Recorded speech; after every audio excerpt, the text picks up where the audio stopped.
Bomb star the one and only Dhyan Sreenivasan ആളുടെ അടുത്തൊരു bomb OTT വന്നിട്ടുണ്ട്. ID ദ ഫേക്ക് സൈന പ്ലേയിലാണ് സ്ട്രീം ചെയ്യുന്നത്. സോ ഇങ്ങേര് നന്നാവാനൊന്നും പോണില്ല. ഇങ്ങേര് എല്ലാ ബോംബിലും കയറി തലവെക്കുന്നുണ്ട്. എനിക്ക് തോന്നുന്നു ഇങ്ങേര് ഭാവിയിൽ ഒരു ഓട്ടോബയോഗ്രഫി ഇറക്കുന്നുണ്ടെങ്കിൽ ധ്യാൻ ശ്രീനിവാസനും ബോംബുകളും ദ അൺടോൾഡ് ലവ് സ്റ്റോറി അതായിരിക്കും അതിന്റെ പേര്. ഈ മാഗ്നറ്റ് ഇല്ലേ, അതിന് ഇരുമ്പിനോട് പോലും ഇത്ര അട്രാക്ഷൻ ഉണ്ടാവില്ല.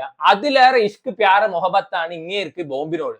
ഇപ്പൊ അർജുൻ ദാസിന്റെ ബോംബ് പറഞ്ഞിട്ടൊരു പടം ഇറങ്ങിയിട്ടുണ്ട്, തിയേറ്റർ റിലീസ് ചെയ്തിട്ടേ ഉള്ളൂ. അത് ഇങ്ങേര് അറിഞ്ഞിട്ടില്ല. അറിഞ്ഞിട്ടുണ്ടെങ്കിൽ ജീവൻ കൊടുത്തിട്ടാണെങ്കിലും ഇങ്ങനെ അതിൽ കയറി അഭിനയിച്ചിട്ടുണ്ടാവും. അജാതി പ്രേമമാണ്. എനിക്ക് തോന്നുന്നു കാഞ്ചനമാലയ്ക്ക് മൊയ്തീനോട് പോലും ഇത്ര പ്രേമം ഉണ്ടായിണ്ടാവില്ല. ധ്യാൻ ശ്രീനിവാസനെ മാത്രം ഞാൻ കുറ്റം പറയുന്നില്ല. ഇവരുടെ പ്രൊഡ്യൂസർമാര് ഒന്നുമില്ലാതെ അവർക്ക് അറിയാം ഇവർ ഇൻവെസ്റ്റ് ചെയ്യുന്നത് മുങ്ങാൻ പോണ ടൈറ്റാനിക്കിലാണെന്ന്. സ്റ്റിൽ എന്തിനാ അവർ ഇൻവെസ്റ്റ് ചെയ്യുന്നു? ഇപ്പൊ ഒരാള് വന്നിട്ട് നമ്മളെടുത്ത് സാറേ നിങ്ങൾ ഇന്ന് പോണ കാറ് വണ്ടി മരത്തിലിടിച്ച് നിങ്ങൾ ഇന്ന് ചാവും, ഉറപ്പാണ് 100% കട്ടായം പറഞ്ഞു കഴിഞ്ഞാൽ നമ്മൾ പോവോ? ഇല്ല.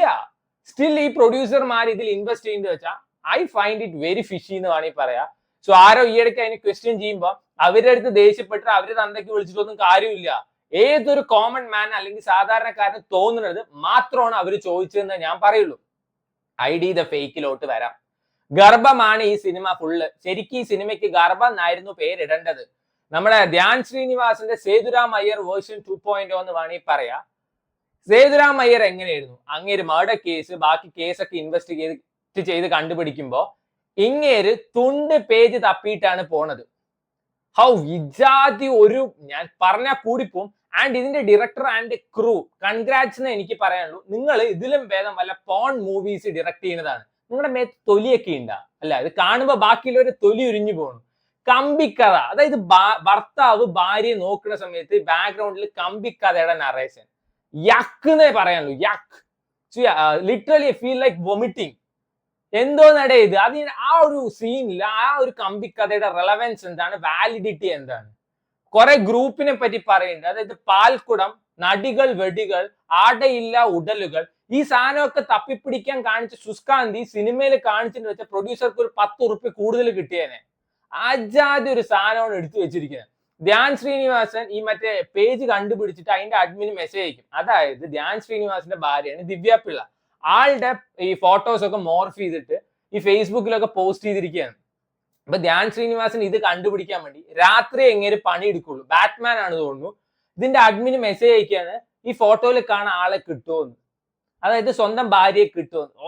ഇതിലും ഭേദം പോയി തൂങ്ങിച്ചാവാണെന്ന് എനിക്ക് പറയാനുള്ളൂ. പോലീസിന് പോയി കംപ്ലൈന്റ് കൊടുത്ത് അവര് അന്വേഷിക്കുന്ന പരം ധ്യാൻ ശ്രീനിവാസൻ പോയി അന്വേഷിച്ച് ഹീറോയിസം കാണിക്കുന്ന സിനിമയാണ്. അങ്ങനെ ഇടിച്ച എല്ലാവരും ബോധം കെട്ട് പോയിട്ടുണ്ട്. ഇനി മുഹമ്മദ് അലിയുടെ പ്രേതം കയറിയതാണോന്നൊന്നും അറിയില്ല. വലിയ വലിയ ഗ്യാങ് ആണ് ഇതിന്റെ പിന്നിൽ ഉള്ളത് പറയുന്നുണ്ട്. ധ്യാന്റെ ഒരു ഇടി കൊള്ളുമ്പോഴേക്കും എല്ലാവരും എല്ലാ സത്യവും വിളിച്ച് പറയുന്നുണ്ട്. ഒരു അപരാധം പിടിച്ച ബാക്കി ഞാൻ പറയില്ല. അജാതി ഒരു തല്ലിപ്പുളി പടം എന്ന് വേണമെങ്കിൽ പറയാം. ഇതില് ധ്യാൻ ശ്രീനിവാസനും ദിവ്യ പിള്ളയും തമ്മിൽ കെമിസ്ട്രി അപരിചിതര് കണ്ടുമുട്ടിയ ഇതിൽ നല്ലൊരു കെമിസ്ട്രി ആയിട്ട് വേണമെങ്കിൽ തോന്നാം. കലാഭവൻ ഷാജോൺ ഉണ്ട് ഈ സിനിമയില്. ആർക്കും ഒന്നും ചെയ്യാനില്ല. ധ്യാൻ ശ്രീനിവാസന്റെ എന്റെ തല എന്റെ ഫുൾ ഫിഗർ, എന്റെ തല എന്റെ ഫുൾ ഫിഗർ കാണിക്കാൻ വേണ്ടി ഒരു പടം. ആൻഡ് ടുവേർഡ്സ് എന്റൊക്കെ ഗംഭീരമാണ്. എനിക്ക് തോന്നുന്നില്ല ഈ മറ്റേ ക്രിസ്റ്റഫർ നോളന് പോലും ഇത്ര ക്രിയേറ്റീവ് ആയിട്ട് ഒരു പടം എടുത്തു വെക്കാൻ പറ്റുന്ന അത്രയും ഗംഭീരമായിട്ട് എടുത്തു വെച്ചിരിക്കുന്നത്. സിനിമ ഇഷ്ടപ്പെടുന്ന ആൾക്കാരുണ്ടാവും. സുഖാണ്ടവർ കണ്ടു നോക്കുക. ധ്യാൻ ശ്രീനിവാസന്റെ പടമൊക്കെ തിയേറ്ററിൽ പോയി കാണുന്നവർ മണ്ടന്മാരാണെന്ന് ഞാൻ പറയുള്ളൂ. ലിറ്ററലി മണ്ടന്മാരാണെന്ന് ഞാൻ പറയുള്ളൂ. കാരണം ഇങ്ങേക്ക് സീറോ കമ്മിറ്റ്മെന്റ് ആണ് ടുവേർഡ്സ് ഓഡിയൻസ് ഉള്ളത്. അതിന് ഏറ്റവും വലിയൊരു എക്സാമ്പിൾ വേണമെങ്കിൽ പറഞ്ഞുതരാം. ബാക്കിയുള്ള ഏത് നടനാണെങ്കിലും ഇങ്ങനെ ഒരു സിറ്റുവേഷൻ അല്ലെങ്കിൽ കണ്ടിന്യൂസ് ആയിട്ട് ബോംബ് പ്രൊഡ്യൂസ് ചെയ്യുമ്പോൾ അവർക്ക് തോന്നും നമ്മൾ നാട്ടുകാരുടെ അടുത്ത് അല്ലെങ്കിൽ ജനങ്ങളോട് കാണിക്കുന്നത് തെണ്ടിത്തരമാണെന്ന്. ഇങ്ങേർക്ക് അങ്ങനെയല്ല. എനിക്ക് പൈസ കിട്ടണം, എനിക്ക് പൈസ കിട്ടണം, എനിക്ക് പൈസ കിട്ടണം. ഈ സൂപ്പി ലൂഡോന്റെ അഡ്വർടൈസ്മെന്റ് ഒക്കെ ഇങ്ങേരായിരുന്നല്ലോ. പിന്നെ കൂടുതലൊന്നും പറയാനില്ല. സുഖാണ്ട് അവർ കണ്ടു.